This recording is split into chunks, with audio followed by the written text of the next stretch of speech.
He gained roughly 20 million followers in a matter of months, but now can't go a day without losing thousands. The billions of views on his over-the-top morning routines have simply vanished. And lately, people have been treating him as nothing more than a walking joke. Now, he said when they made that video on me, bro, I was like literally so heated. I was high. I was like, how could anyone even do this to me? You know what I'm saying? Like just feeling like a victim. Like crazy. Like I was like, dude, should I sue this man? Like all this other crazy stuff. His signature line, you can reinvent your entire life in 1 year, now comes with an $8,000 price tag. And somehow, this isn't even the worst thing he's been called out for. He has no money whatsoever. He's poor. And so he has to continue to go on podcasts to try to prove to the world that he's 100% natural. I'm in Dart, and as always, make sure to subscribe with notifications on. Not long ago, Ashton Hall looked like a self-made success story. After his lifelong dream to make it to the NFL was crushed, he reinvented himself as a devout Christian and a fitness coach.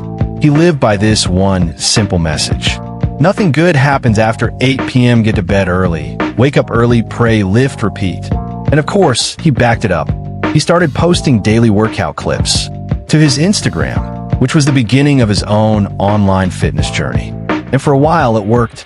He would post a shoulder workout, then his workout followed by chest, legs, back, and repeat.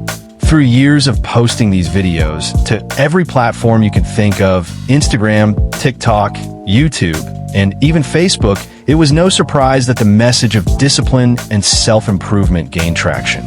But by the beginning of 2025, he wasn't just a niche fitness guy anymore.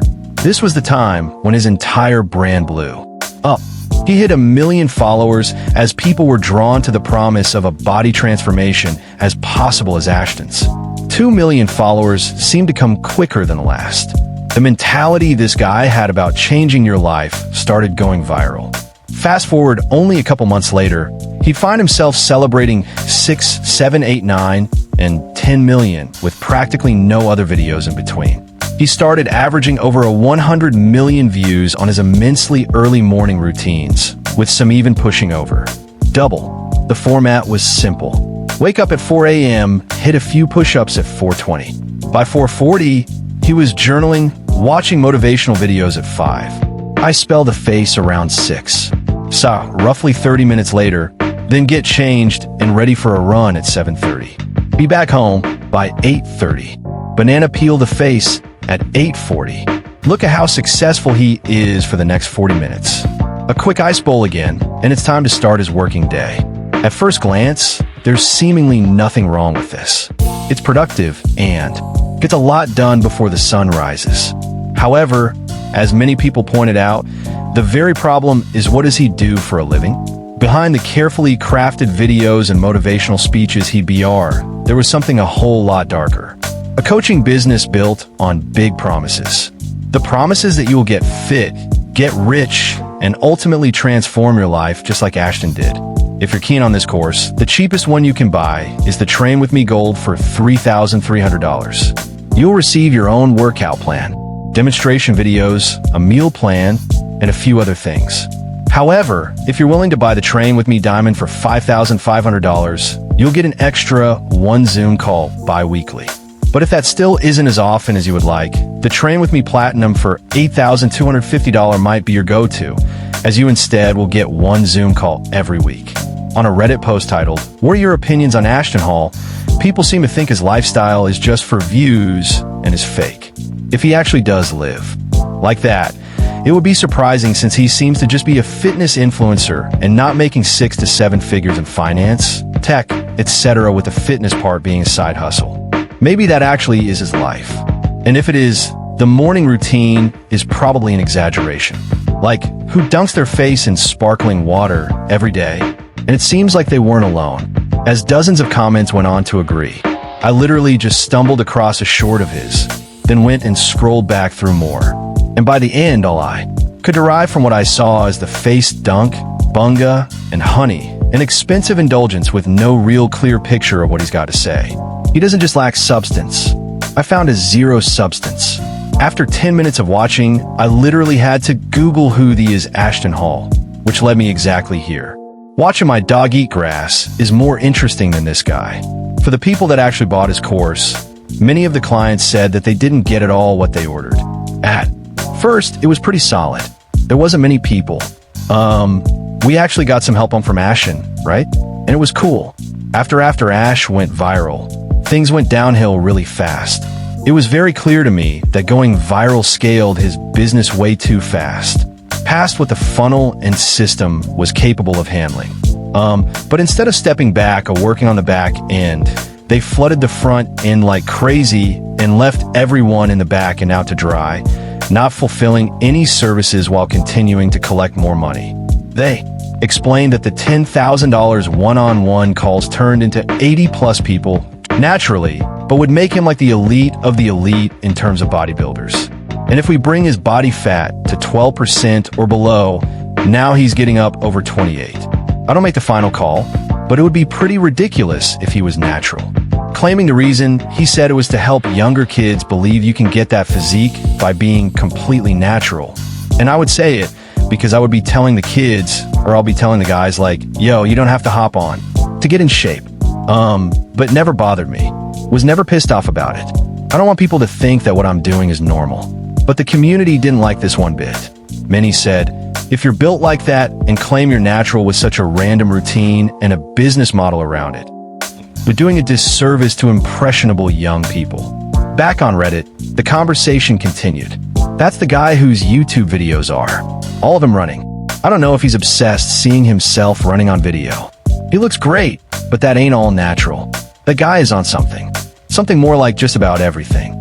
He takes several grams of several different compounds each week. My guy touches at least 6 needles on a weekly basis. Then the comparisons began. He's the black version of the Liver King, someone who sold a natty ancestral lifestyle, all while hiding the truth. This one singular comparison is what completely shattered his credibility, as the Liver King is known for doing the exact same thing, only to a much worse extent. Then for some reason Ashton made a bold claim, easily admitting that he could beat I Show Speed in a race. He's the most popular streamer ever and quite literally as fast as an athlete. He's never lost a race to anyone that isn't the world's fastest man. This was Ashton's way to prove that all the grind, the discipline, the routine, it actually meant something. At first, people laughed it off, but Ashton doubled down. He kept on bragging about how confident he was FaceTiming Speed, claiming he would win. Listen, this is not going to be a good look for you, brother. Put you on game, you little bro. I'm trying to look out for you, bro. I promise you, I'm a smoker, I promise you. Naturally, Speed started getting angry at how cocky Ashton was on the phone. So, when they hung up, this was his reaction. What followed next was a disaster. On the stream, Speed demolished him. Not once, not twice, not 3 times, but in 4 separate races. What made matters worse was that at the end of every race that he lost, Ashton would always come up with an excuse as to why he lost, and they need to rematch. Something like slipping over or just barely losing. As soon as the full-length video was posted to Speed's YouTube, the internet had a field day. He lost all his aura in one video. Speed literally tried to warn him. Bro couldn't take an L, so he took 4. Ashton Hall wakes up at 3 a.m. just to get humiliated. The chat would start calling him Ashton Fraud, and even Kaisnat was frustrated with how many times he called for a redo. But it went even deeper than just a race, as this was the moment where his whole brand, the discipline, the natural-born athlete, the unforgettable morning routine got exposed for what many people saw it as empty flexes. It started circulating online that Ashton was suing Speed for $10 million for simply beating him in the race, claiming that Ashton's poor performance not only cost him a much-coveted Nike endorsement, alleging the unfair interferences and distractions during the race directly resulted in the loss of his deal, where this one comment sums it up best. Ego so hurt, he's suing. The whole thing fizzled out before anything actually happened. It was already too late. It was the failing to accept his loss that destroyed his ego more than anything else. It decimated any trust he had left, his reputation in its entirety, and the respect from everybody online. Today, the cloud is gone. The hype around him is completely dead. The morning routine videos feel soulless and only for the views, And every single comment section is filled with people making fun of him for the controversies that ended up totaling his career. Now that everyone is aware of the coaching business scam, it's highly likely that the vast majority of clients are out.